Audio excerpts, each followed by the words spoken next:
The Red Line is a short story written by British author Charles Hickson in 1993.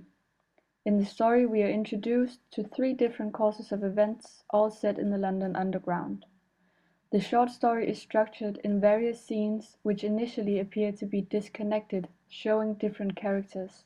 However, in the end of the story all of the seemingly unrelated characters are joined in the same tube carriage. The first person we are introduced to is a man whose name is unknown.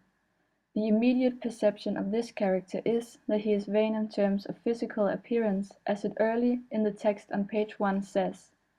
He had no body hair. Every Friday evening, standing naked before his full-length mirror, he made sure of it. Clean armpits, no ugly squiggles on his chest, no pubic hair polluting his penis and testicles. Though not much is directly conveyed of this man's inner characterization, his outer characterization reveals important traits of his personality. His meticulous care for his body suggests that he is both obsessive and narcissistic.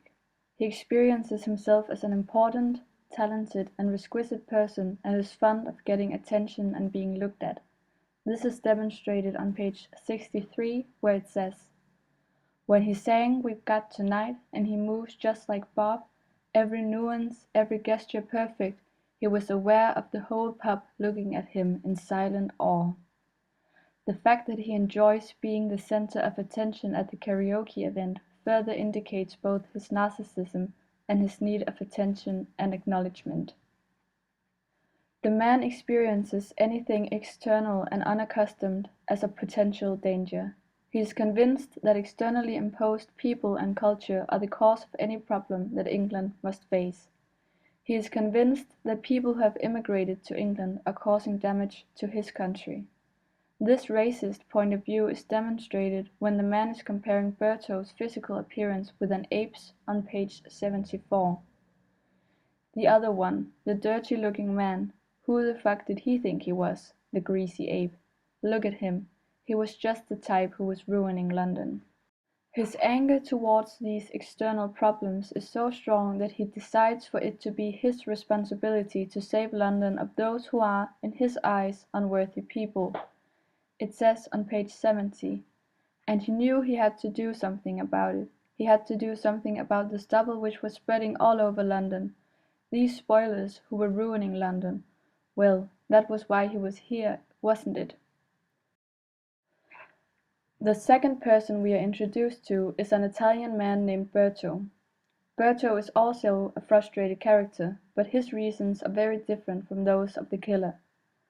Berto is disappointed because he has come to London with the purpose to be with Cathy, an English woman he had met in Venice, only to discover that she has an open relationship with another man. His frustrations are further enhanced by the fact that he is lost in a foreign city, unable to speak English properly. It says on page 67, "People never understood what he said. Maybe he would be laughed at again. He felt very small and foolish." Ultimately, it is Berto's lack of English skills that causes his traumatic death. He is trapped in the London Underground because he struggles to find a friendly person who he could ask for directions. It says on page 67, "How about the young woman then? Young women were usually more sympathetic than men, weren't they?" But Berto is so insecure and scared of failure that he never gathers up the courage to ask for help. It is important to notice that Berto's fear of interacting with other people is caused by his own insecurities and not because he is prejudiced towards the additional characters. Unlike Denise and the killer, Berto is the only one who has a more open mind towards the unfamiliar. This is both portrayed when Berto agrees to spend time with Cathy's boyfriend, as well as when he actually considers Denise and the killer to be the two friendliest faces on the tube. The third character we are introduced to is Denise. Denise is a young British woman who is chronically anxious of everything and everyone. It says on page 74, "Every man was a potential rapist. Every time you left your flat, you were a potential victim." In terms of inner characterization, Denise comes across as apprehensive and paranoid. While on the tube, she constantly fears to get attacked or raped and considers everyone to be a potential criminal. Ironically, the only person whom she does not see as a potential attacker is in fact the criminal who ends up killing Berto. Her paranoia and panic reach a high point when Berto tries to approach her.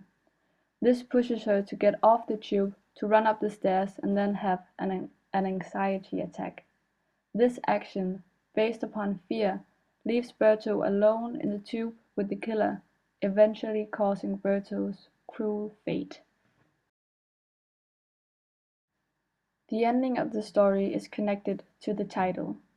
Firstly, the title refers to the incident where Berto is dying alone in the carriage, remembering that he was supposed to take the Red Line to reach Cathy's place.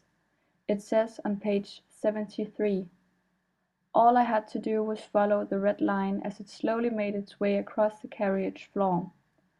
The title can, metaphorically speaking, also refer to the red line left by Berto's blood. The title becomes thus symbolic. It is a symbol of unawareness, alienation and isolation in the modern world, which leads to tragic events and psychological instability. The short story is written in 1993 and can therefore be characterized as a postmodern text. The fragmentary composition that the story is built upon creates an incoherent narrative. The story may initially appear chaotic and difficult to understand, but it gradually establishes a deeper meaning when the fragmentary, concurrent stories unite towards the end. This way of composing a story is a typical trait of postmodern literature. Globalization and a general awareness of what is happening in the world is a consistent theme in postmodern literature. This story portrays the fear people feel as a result of globalization, a fear of anything external and unaccustomed. This mentality was recently demonstrated when Britain withdrew from the European Union.